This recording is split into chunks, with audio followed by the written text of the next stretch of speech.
अस्सलामुअलैकुम स्टूडेंट्स, उम्मीद करती हूँ कि आप सब खैरियत से होंगे। आज जो हम शॉर्ट स्टोरी है द किलर्स उसका क्वेश्चन करने जा रहे हैं। How writer creates horror and suspense in the story.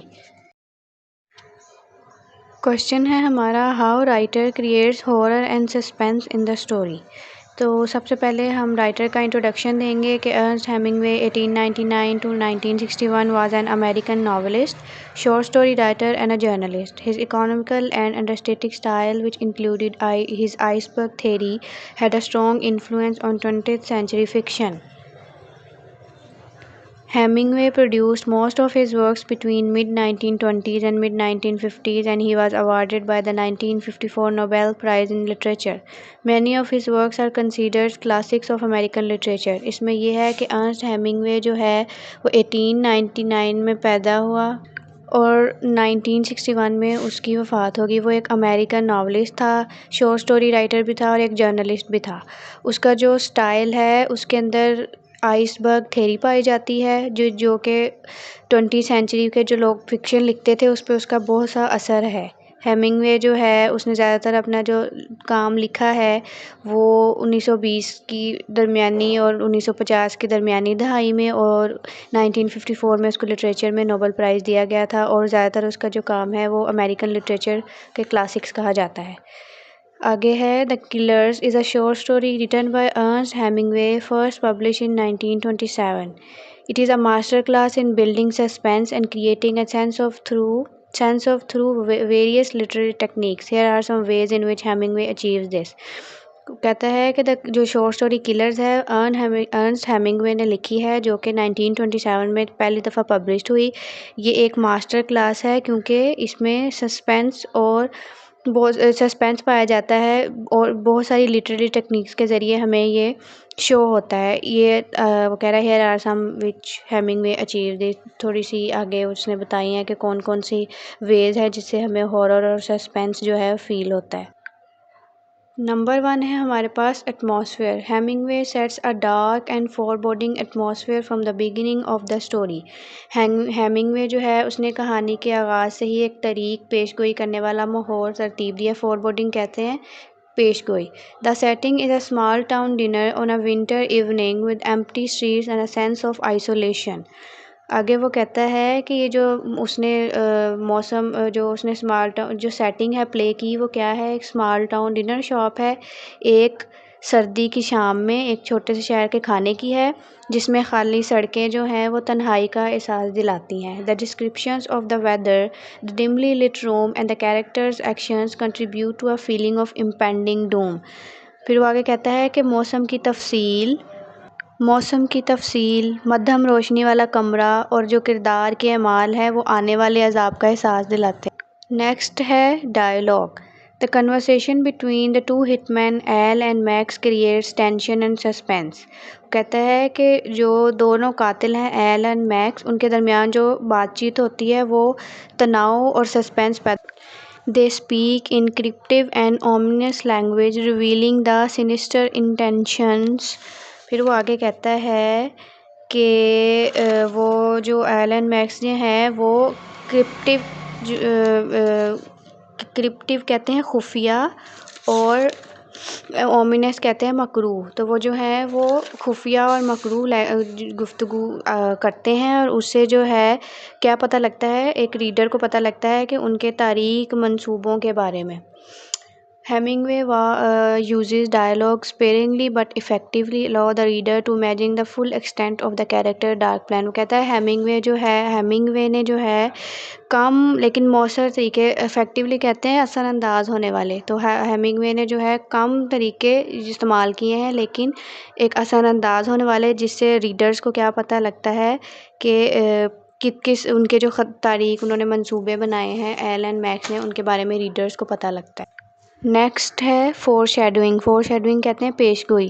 Through out the story Hemingway drop subtle hints and clue that something terrible is about to happen. Full stories में जो है Hemingway ने जो है हमें क्या बारीक इशारे दिए हैं कि कुछ खौफनाक होने वाला है। The initial conversation between the hitman and the way they behave indicate their violent nature. कहता है कातलों के दरमियान जो इब्तदाई गुफ्तगू है और उनके बर्ताव से साबित होता है कि किस तरह उनकी नेचर एक मुतशद्दिद, वायलेंट कहते हैं मुतशद्दिद। The casualness with which they plan the murder of Ole Andreson a former boxer builds anticipation and dread. फिर आगे कहता है जिस बेहिसी के साथ वो फॉर्मर बॉक्सर कहते हैं साबिक बॉक्सर, क्या नाम है उसका, ओल एंडरसन के कत्ल का मंसूबा बनाते हैं, इससे खौफ पैदा होता है।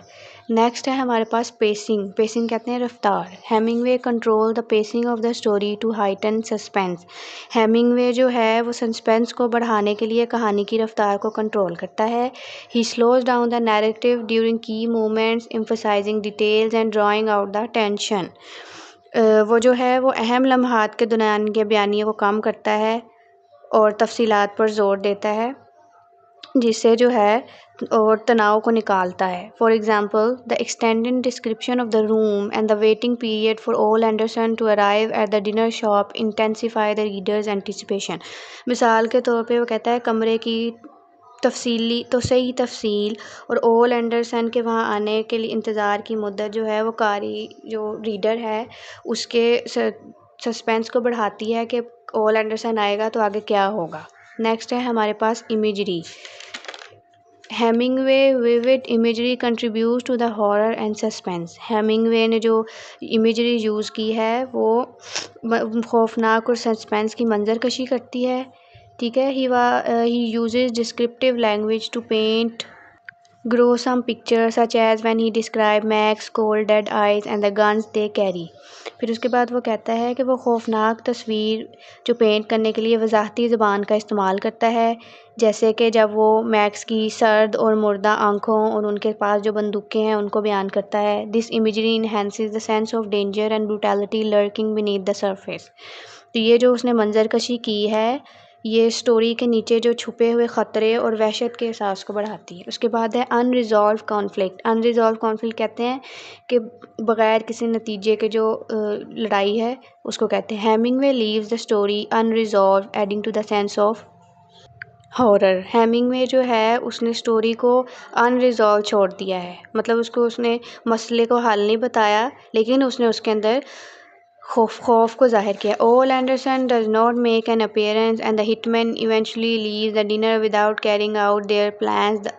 वो कहता है कि जो ओल एंडरसन है उसकी कोई अपीयरेंस, वो आया ही नहीं वहाँ पे, उसको उनकी राइटर ने अपीयरेंस शो ही नहीं की। और वो जो किलर्स हैं वो इसी तरह जो है अपना उन्होंने जो प्लान बनाया था ओल एंडरसन को मारने का वो उसको मारे बगैर ही वहाँ से चले जाते हैं। This open ended conclusion leaves readers with a lingering sense of unease and raises questions about the character's motivation and the potential consequences।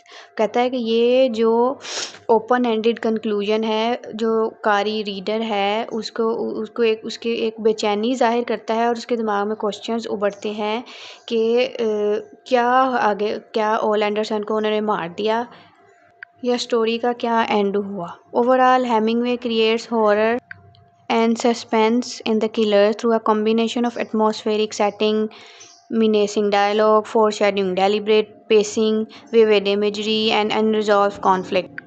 These elements work together to immerse reader in a chilling and unsettling experience। उसमें कहता है कि story को overall देखे जाए तो Hemingway ने खौफ और सस्पेंस जो है किलर्स के स्टोरी के अंदर उसने दिखाया है, किस तरह दिखाया है और एटमॉस्फेयर के ज़रिए दिखाया है, उनकी डायलॉग्स के ज़रिए दिखाया है, फोरशैडोइंग के ज़रिए दिखाया है, पेसिंग, फिर उसने इसमें इमेजरी यूज़ की है और अनरिजॉल्व कॉन्फ्लिक्ट। कहता है ये जो सारे एलिमेंट्स हैं ये मिल के इकट्ठे होके रीडर्स को चिलिंग और अनसेटलिंग एक्सपीरियंस देते हैं। उम्मीद है कि आपको ये लेक्चर पसंद आया होगा। अगर पसंद आया तो मेरे चैनल को सब्सक्राइब करें।